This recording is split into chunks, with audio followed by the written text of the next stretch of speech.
What in the world is going on inside the world of the Apex Legends news? The drama in the esports scene is just absurd at this point. We talked about the scripts, the people getting, caught hacking and cheating, and then drama here, drama there. There's been stuff that's been pulled up from 4 years ago about wanting to know the truth, while with all these other pros like, oh my gosh, you can't freaking breathe. And then on top of this, look what got released today. EXL coming out and being exposed by former Captain Kurev. So you guys know EXL, formerly on this, this former team at ALGS Split 2 at Esports World Cup, very known, doing a great job representing the South American region, and they did pretty solid. Kurev left that team, went to Liquid Alienware. Things have, been going however they've been going, but they sure weren't going good over in the EXL camp, because they got exposed today saying how EXL scammed us out of $30,000 US. Everything started around the 25th of July. The deadline for the Esports World Cup was getting really close, and we still didn't have an org. The organization that we thought we could provide what we wanted was EXL. Show some of the DMs going out. Hello guys, talk to my bosses. Well, actually, let's kind of talk more about the other comments. He says, we talked with them about terms and salary. We both agreed. They said that the contracts would take some time because we were too close to the EWC deadline, which we understood. Like, okay, last minute, we get it. We'll still rep your brand. We'll still be called EXL out of good faith, expecting to get the contracts right after EWC. We were expecting this to be real quick. We also represented them in Germany, since it was 2 to 3 weeks after EWC. Germany came and went, still no contracts, even though we insisted on them being done as soon as possible. They haven't paid us for the rest of our salaries or the team split. They also haven't paid us $17,000 in prize money from Esports World Cup that they earned. They literally played and earned and placed. This is not just orgs not paying like Bleed. This is a next level of scam. You had Bleed Esports doing this. You had EXL doing this. I mean, you had the $100,000 Her Galaxy tournament that didn't pay out. Apex Esports is being taken as a joke because of this. You even had ALGS themselves taking an entire year to pay people, and as soon as some of the pro players come out and said they haven't been paid, all of a sudden ALGS started paying people. It has been a bad reputation from the get-go, man. It's been really bad. It's unfortunate that this stuff happens in our esport. But they keep saying we're having problems with the bank transfers. Payments will be done soon. I just need to talk to my boss again, and so on and so on. We wanted to share our story with everyone. This is the sad reality of esports. We really wanted to show what South America was capable of on LAN. And while representing South American org, we think we did that. All we want is for this issue to be resolved. Thank you for reading. It's like the Apex community loves to get scammed, Little Scrappy says. No common sense. So this is a different side saying, look, you guys are, you got to have contracts. Protect yourself. Take care of yourself. I get it, right? It is, yeah, we're always on that conversation. Look, we see that everybody keeps getting scammed. Stop getting scammed and protect yourself. Do not take no for an answer. Don't say, yes, we will wait for you. You better have the contracts beforehand. You better make sure that they can never screw you over, because for whatever reason, the Apex attracts a lot of people that just simply will screw you over. I get it. At the same time, I've got some compassion here, soft spot, because I get it. They were acting in good faith. Hey, last minute, whatever. You don't really know much about how much it takes to run an org. Maybe you just say, okay, maybe they can't get the contracts on right now. Maybe that's just how it is. It is all like he says, keyword in good faith. I think that's the keyword you've got to run with here, because I think that normally people will absolutely insist we've got to have contracts. We got to have contracts. But this is a scenario where it was last minute. South America, it was already a region that was struggling to get financial support from the fact that they didn't have a pro league, right? So I know there were some financial hardships there. They wanted to get this, and it sounded so good. It is really unfortunate that they got that. But if you see these DMs, you read these like, hey, I've been patient. Can we please get a response? Hey, I should get a response today. And then boom, no response today. Hey, I still haven't heard back.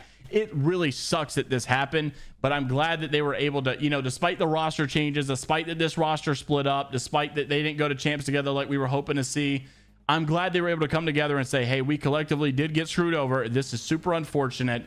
And they just didn't get the money that they were owed, man. That really sucks, and I hate that it's so much freaking drama, man. I just want to wait. Can we just get up and talk about the scores? Can we talk about how, the Falcons are not qualifying for BLGS champs right now? Can we have those conversations? Can we please keep the drama to a minimum? Like, I get it. It's views. It's conversations.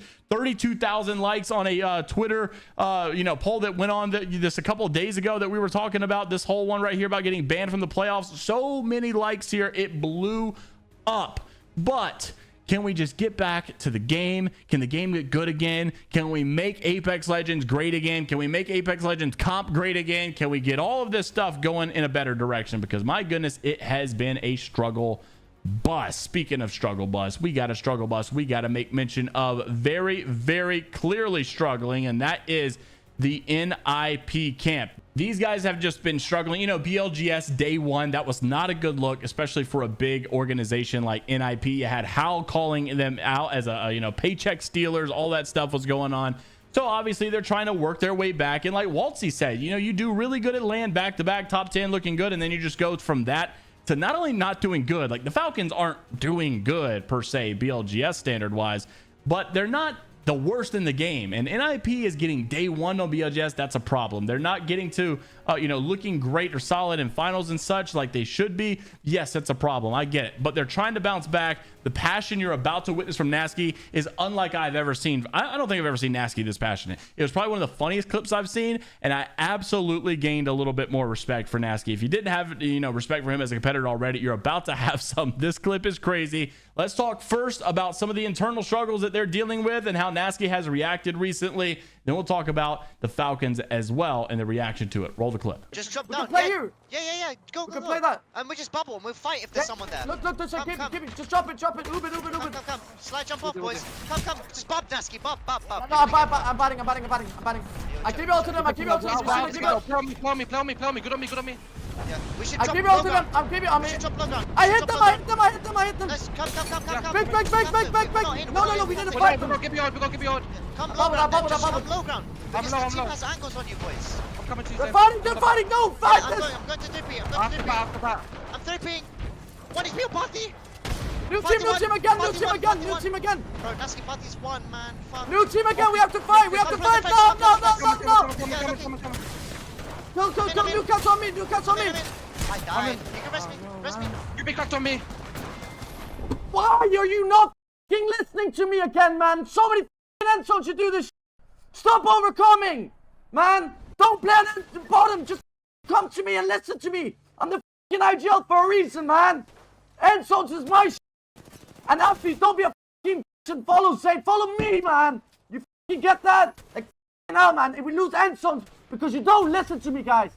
You stack on me and you come to me. You guys are coming in from the wrong angle. You guys are not worried about the right things. I don't care if I make the wrong decision. You follow it. If I say jump, you say how high. That's it. So I completely agree here, and I've always said, even if your IGL's making the bad decision or the wrong decision, it's best that we're all three on the wrong page than one of us being on the right page solo. So I really like and hope that we will see some better results, because I like the roster, just as a general consensus of like who these people are, what they've done in the past. I like this team. I don't want them to just split up. I wish people would stick together longer, but I understand results are important at the end of the day. So hopefully we do get some better results out of NIP pretty soon. I am rooting for them, I gotta say. I don't wish on anybody's downfall, and especially not Gnaske. But here's what Hal had to say after watching the clip of his personal take on this roster situation. Roll the clip. No. Stop overcoming. Wait, Man, up. don't play at the bottom. Just f***ing come to me and listen to me. Oh, have you watched this For a nasty reason, clip? man. Apparently he crashed out. Insults is my And after don't be a Where? follow me. Is it on Twitter? I just watched like the Gnaske clip. Wait, are we finally seeing the breaking point with Gnaske where he's just like, Oh, is this like like, ass or what? no, are we finally seeing like the point where like Gnaske just like actually just like decides to like actually be a man? Well, no, he realizes that he's actually good in gaming meta, so he's pissed when they start doing bad. No, but that's what I'm saying. I need him to like he needs to like actually wake the up and stop being like. Yeah. You don't like come top 10 like multiple lands and like do really well and then just like you become like the worst players in the game. It's just like not how it works. I like that from him though. Bit of passion. Now, of course, that brings Hal himself into conversation and how the Falcons are holding up. Just a couple of days ago, we had scrim results showing Falcons in first, Moist Esports in second, VKG in third. These are ALGS champs, not BLGS scrims.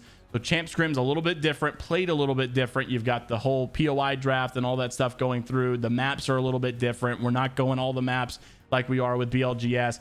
And we're playing also international, not necessarily just North America. So Team Falcons looking good in this scrim set. They've honestly not been looking bad in scrim sets. It's really more so BLGS as of recent. And I guess LAN, you have to consider how they did not place well at the last LAN event. So anyways, Falcons looking solid in this one, but then you move on to the next one. This was just yesterday. Team Liquid in first, Crazy Raccoon in second, Alliance in the top three. A lot more diversity in this when it comes to region. Yes, North America has overall looked pretty strong, looked pretty good. But in this one, you've got a lot, you've got your APAC North representation, EMEA, APAC South looking pretty strong. Honestly, APAC South in general looking good. Makers in the top 10, Reignite in 9th, VKG in 7th, Virtus Pro in 4th. So really good performance from them. You do have to make mention, though, while this is ALGS champs, you got to make mention of BLGS because it is very relevant with another tournament coming up very, very soon. Like, matter of fact, I think literally a couple weekends or a weekend from now, November 23rd through the 26th. That is literally this upcoming weekend. So stay tuned for that because it's a big one. If you guys are not aware, top 16 along with the 4 winners obviously will be going into the BLGS finals. And right now as it sits, Moist Esports and Complexity are the only two to have won one. We're going into qualifier number 3. The winner of this will be qualified. Qualifier number 4 will have a winner as well, but then the top 16 after that will follow suit. You can of course exclude Moist Esports and Complexity out of this top 16. But you'll notice right now, yeah, a lot of your big teams right up in here that we can expect to make it into that finals. TSM, Elevate, Tripods, Furia, LG, Oblivion, Stallions, Blurple, Broskies, NRG, Dojo, which is 100 Thieves, SLG, Bleed Esports, Purple Slushy, Doomweave, all those guys. But notice who's not in that top 16 and currently not qualified for finals. That's the Falcons. Now, the Falcons should be able to still fix this. They should be able to get back into final conversations as long as they don't choke. But I do anticipate them to make it, even though they're not currently qualified. I think that Falcons honestly are somewhat on the come up, especially with this meta change. I know a lot of people like to put a lot of emphasis on the meta change and how it changes some of these pro teams' viability. I think Falcons will be a lot more viable with a meta change. They needed something. Honestly, I feel like they were struggling for a while trying to find their consistency. This is a type of meta that I feel like you'll see a lot more randomness in games for most teams, but I think in general, as Falcons just playing consistent over a set of 6 games, 8 games, whatever, I think Falcons will have some more favor in all of this. Well, obviously time will tell and we'll see how it goes, but I do look for the Falcons to rebound a little bit compared to where they've been the last couple of months. A big one we're obviously all looking out for, Jen Burton. Still no official word about what's going on, I think, with the BLGS. Obviously, they've been having a lot of substitutes going on, and they did officially announce 100 Thieves, and we saw recently in their scrim results, dead last, 20th place, but they've been kind of in a wonky situation. I have not personally heard, maybe there's clips going out there, but I have not heard about what's going on with Jen Burton this weekend. And I know that there's been visa issues continually, which really, really sucks because we want to see this team in final form. We want to see them all competing together with the full roster, not just with a substitute. So I've been a little out of the loop with what's going on in the 100 Thieves camp. So hopefully they do get this resolved. If you guys are in the know about anything that I may have missed, please do tag me or make sure to reach out to me. But hopefully this Jen Burton situation does get fixed pretty soon. So let me know what your thoughts are down in the comment section below. A lot in this one, man. Crazy stuff. I really hate to see all this drama. I mean, it's just crazy stuff that's going on that people were talking about over the last couple of days. Not only with the script stuff, but going on to, some, personal accusations and then saying they're not accusations. They just want to know the truth and all this past stuff. And if it is true, it's some crazy stuff. But like, my goodness. And then EXL not paying people. And it was Bleed not paying people. And her Galaxy didn't pay people. And it's like $100,000. And I think the owner of that, what was it that I saw the other day, the owner of it is like not KIA, they're like MIA, right? That's just where you're absent. I think, like, can't find them, haven't heard from them, who knows what they're doing these days. I think Bleed Esports was something similar, like they haven't posted, who nobody really knows what's going on, they haven't heard back. It's just weird situations, man. I really hate that all this stuff is going on. The drama definitely doesn't make our scene look that much better, but the drama does make the scene get a little bit views, it seems, because Clover was racking in 2.8 million views on Twitter with all this drama the other day. Let me know what you guys think down in the comments below. Like and subscribe if you want to stay up to date with all things inside the world of Apex Legends esports news. And until the next time, we'll see you all later, Gators.